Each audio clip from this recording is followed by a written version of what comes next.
আদিবাসী নেত্রীর অপমান এই নিয়ে মুর্শিদাবাদে আড়াআড়াইভাবে বিভক্ত হয়ে গিয়েছে তৃণমূল। একাংশ অপমানকারীর পক্ষে তো অপর অংশ বিপক্ষে সরব। মুর্শিদাবাদে মুষল পর্বটা তুঙ্গে। আমরা এসেছিলাম, এসে আমরা যতটুকু দেখলাম তাতে এই অভিযোগটা সম্পূর্ণ মিথ্যা।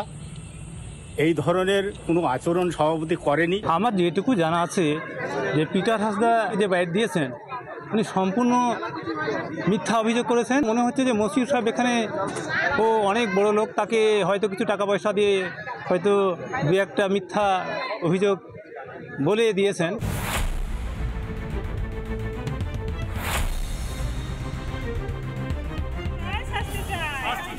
মুর্শিদাবাদে তৃণমূলের আদিবাসী নেত্রী ফুলন সর্দার।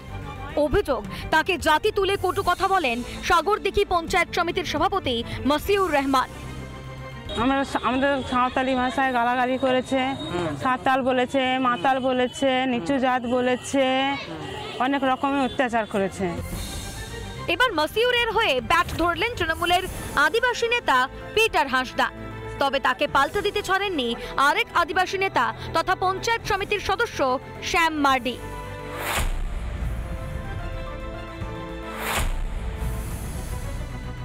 আমাদের যে সভাপতির বিরুদ্ধে আদিবাসীদের কাজ করে না, হ্যান করে না, এইসব কথা বলা হচ্ছে, এটা সম্পূর্ণ মিথ্যা। সভাপতি সাহেব আদিবাসীদের কাজ করার জন্য অনেক করেছেন এবং আরও করতে চাইছে। অনেক বড় লোক, তাকে হয়তো কিছু টাকা পয়সা দিয়ে হয়তো দু একটা মিথ্যা অভিযোগ বলে দিয়েছেন, মানে তার মুখ দিয়ে প্রকাশ করতে চাইছেন। আর এটাও ঠিক যে আমার যেটুকু জানা আছে যে পিটার হাসদা আদৌ তিনি সাঁওতাল কিনা আমার সন্দেহ আছে।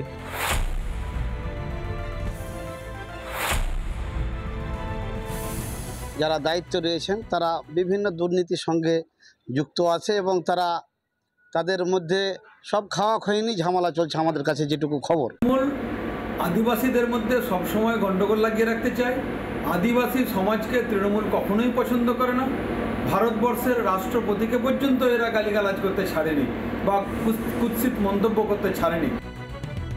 একসময় দেশের আদিবাসী রাষ্ট্রপতিকে অপমান করেছিলেন তৃণমূলেরই নেতা। এবার দলের মধ্যেও সম্মান পেলেন না আদিবাসী নেত্রী, জানিয়ে আবার তৃণমূলেই কোন্দল। সত্য সেলুকাস, কি বিচিত্র এই দল। রিপাবলিক বাংলা। মগরায় পাড়ায় পাড়ায় সমাধানের ক্যাম্প। অভিযোগ, সেই সরকারি ক্যাম্পে হাজির ছিলেন আইপ্যাকের প্রতিনিধিরা।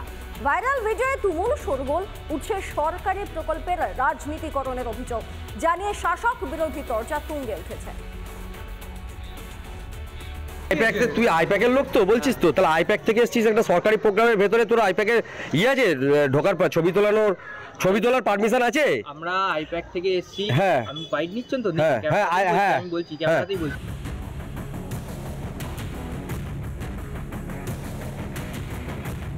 মগরা 2 নম্বর গ্রাম পঞ্চায়েতে যেখানে সরকারি একটি অনুষ্ঠান হচ্ছিল, আমার পাড়া আমাদের সমাধান, এবং সেই যে সরকারি অনুষ্ঠানেই কিন্তু বিরোধীরা অভিযোগ তুলছে আইপ্যাকের লোকজন সেই সরকারি অনুষ্ঠানে তারা উপস্থিত ছিল। ম্যাডাম, আপনি কি আইপ্যাক থেকে এসেছেন? হ্যাঁ, ভিডিওটা আপনি বন্ধ করুন না। আপনি কেন ভিডিও তুললেন? আপনাকে আইপ্যাক থেকে কে এখানে আসতে বলেছে?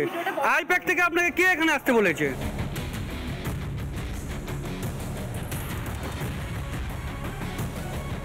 ভেতরে ঢুকে কি মানুষকে হেনস্থা করছে কিছু? না না, কেন ছবি তুলবে? হেনস্থা করার জন্য তো নয় তো। এখানে শুধু তৃণমূলেরই লোকজন আছে, বিজেপির কেউ নেই। বিজেপি থাকুক না। যেহেতু এটা সরকারের প্রোগ্রাম, তারা পরিচালনা করবে। ওখানে আইপ্যাকের কী কাজ আছে? কী কাজ আছে ওখানে আইপ্যাকের? এসডিও আর বিডিও কি আইপ্যাকের সঙ্গে জড়িত হয়ে সব কাজ করছে নাকি?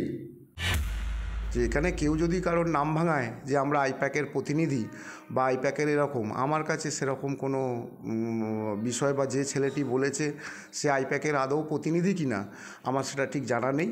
এই বিষয়ে আইপ্যাকই উত্তর দিতে পারবে। যদি আইপ্যাকের সঙ্গে জড়িতই না হয় তাহলে হঠাৎ আইপ্যাকেরই নাম নিতে গেল কেন?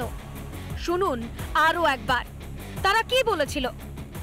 ভিডিও ফটো তোলার পারমিশন আছে? কাগজ আছে? আছে কি আছে? হ্যাঁ কি না আছে? তোর কাছে আছে কি ভাই? তোমার কাছে আছে কি বলো? আইপ্যাকের হুগলি জেলার কনভেনার আছে, আমার দায়িত্ব দিয়েছে। আসল সত্যিটা তাহলে কি? কিছু কি ধামা চাপা দেওয়ার চেষ্টা করছে শাসক?